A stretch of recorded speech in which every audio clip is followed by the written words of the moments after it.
না, এটা কিন্তু AK-47 না, এটা তারই একটা লাইসেন্সকৃত হাতিয়ার, পিস্তলের একটা ম্যাগজিন যে থাকে, একটা খালি ম্যাগজিনটা, ওইটা ভুলে ওনার রয়ে গেছিল। ওইটা হয়তো চশমাটা নিয়ে যাবেন, ভুলে হয়তো চশমা না নিয়ে মোবাইলটা নিয়ে রওনা হয়ে গেলেন। 1 জুলাই থেকে 5 আগস্ট পর্যন্ত এই ব্যাপারটাই আমাদের আলোচনা হয়েছে। এখানে ধরেন যে বিভিন্ন পার্টি এবং বিভিন্ন সামাজিক সংগঠন, তাদের অনেক অনুষ্ঠান থাকবে। এই অনুষ্ঠানগুলি যেন নির্বিঘ্নে কিভাবে হতে পারে, এইসব ব্যাপারে আমাদের মেইন আলোচনা। না, এটা পুরা বাংলাদেশে হবে, অনুষ্ঠানগুলি পুরা বাংলাদেশে হবে। এই কোনো ধরনের থ্রেট আলাই দিলে এখন পর্যন্ত নাই, যেহেতু এইটার ভিতরে সবাই পার্টিসিপেট করবো, আপনারাও তো পার্টিসিপেট করবেন।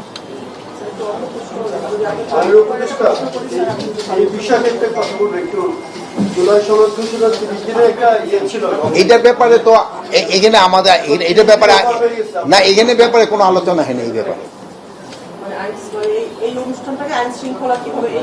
হ্যাঁ হ্যাঁ, এই ব্যাপারে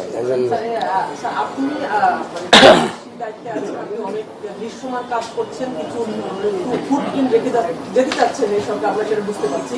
কিন্তু আপনি যে সেটা একটা আপনার কিছু প্রেজেন্ট করছেন আপনার কাছে, তো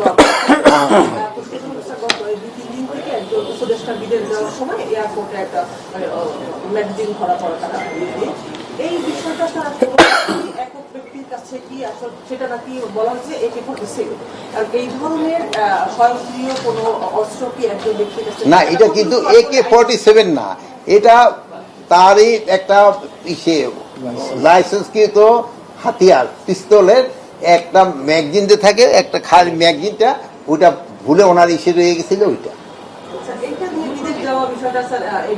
না, বিদেশ যাওয়ার কিছু না, হয়তো ভুলে অনেক সময় আপনি দেখেন, হয়তো চশমাটা নিয়ে যাবেন, ভুলে হয়তো চশমা না নিয়ে মোবাইলটা নিয়ে রওনা হয়ে গেলেন। এরকম এই ভুল, এটা একটা মানে জাস্ট একটা ভুল। যেহেতু এটা নিয়ে তো বাইরে ওনার যদি জানতে পারতো আগে, তো উনি কোনো অবস্থায় এটা নিতেন না। ফেসবুকে মানে অনেক জায়গায় দেখাও যাচ্ছে যে যারা বৈধ লাইসেন্স পাবেন তাদের ক্ষেত্রে বয়স 30 এবং 3 বছর পর দেওয়ার একটা বিষয় আছে। উপদেষ্টার বয়স তারা 30 হয়নি, সেক্ষেত্রে বৈধ লাইসেন্সের ক্ষেত্রে 30 বছর আছে না কিরকম? 30 বছর, জি।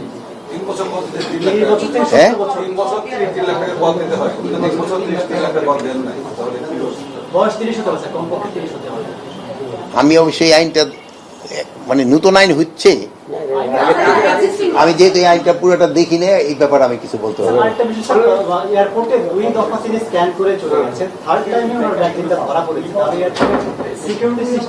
এই জন্য আমি অলরেডি বলেছি, যে হোক, অনেক সময় আছেন যেমন ধরেন হয়তো আমার ভাই আপনাকে ইয়ের নেতা, উনি যে সময় ঢোকে অন্যান্য সময় থেকে উনি একটু প্রিভিলেজ পায়।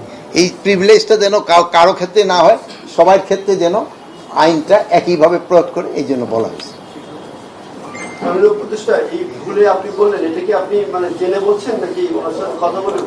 না, ওনার সাথে তো আর আমার কথা হয় না, বাট জিনিসটা তো বোঝা যায় যে হয় কি, আপনি যদি জানেন যে এখানে একটা হাতিয়ার নিয়ে ঢুকার কথা না, তা আপনার পকেটে যদি ধরেন হঠাৎ একটা গলি পাওয়া গেল, তো আপনি বোঝা যাবে যে এটা আপনি ভুলেই ঢুকছে। একটা বিষয়, কালকে আপনাকে খুঁজছিলাম পাইনি, সেই জন্য জিজ্ঞেস করছি। গত পরশু দিনের একটা ঘটনা, এই ঘটনাগুলো সামনে যখন আসে, তখন প্রশ্নটা আসে মানে দেশের মানুষ কি আসলে আইন শৃঙ্খলাকে ভয় পায় না? আইন শৃঙ্খলা বাহিনী কি ভয় কি উঠে গেছে যে আসলে পুলিশ বাহিনী কিছু করতে পারে বিষয়গুলো? সেই জন্য না, এটা ওঠে না। এই যে দেখেন, যদি আপনারা আমি দেখি বলি যে গতকালকে যে ঘটনাটা, এইটা আর একটা ওই যে পটুয়াখালীর একটা ঘটনা, এটা আপনারা দেখছেন, দুইটার উপরে আপনারা মিডিয়া দেখছেন। এটা কিন্তু আইন শৃঙ্খলা বাহিনী কিন্তু তারা প্রপার অ্যাকশন নিচ্ছে, যে এই দোষটা করছে তাদের সাথে সাথে আইনের আওতায় নিয়ে আসছে, এবং যারা ভিডিওগুলি করছে তাদেরও কিন্তু আইনের আওতায় নিয়ে আসছে। আর পটুয়াখালী ঘটনা যদি দেখেন, ওখানে তারাই আত্মীয় স্বজন গিয়ে কিন্তু একটা দুই দলের দুই মতবাদের ওইটা, এখানে ক্ষেত্রে আইন শৃঙ্খলা বাহিনীর তো কোনো রকমের না। আইন শৃঙ্খলা বাহিনীর সম্বন্ধে মানুষের বোধ তো ভালো। আপনারা এই যে মিডিয়াটা দেখো, এই যে আপনারা এই লেখছেন, এই যে আপনাদের আমি পড়ি শোনাই, পেপারটা দেখাই দিই, দেখছেন তো পেপারটা দেখছেন?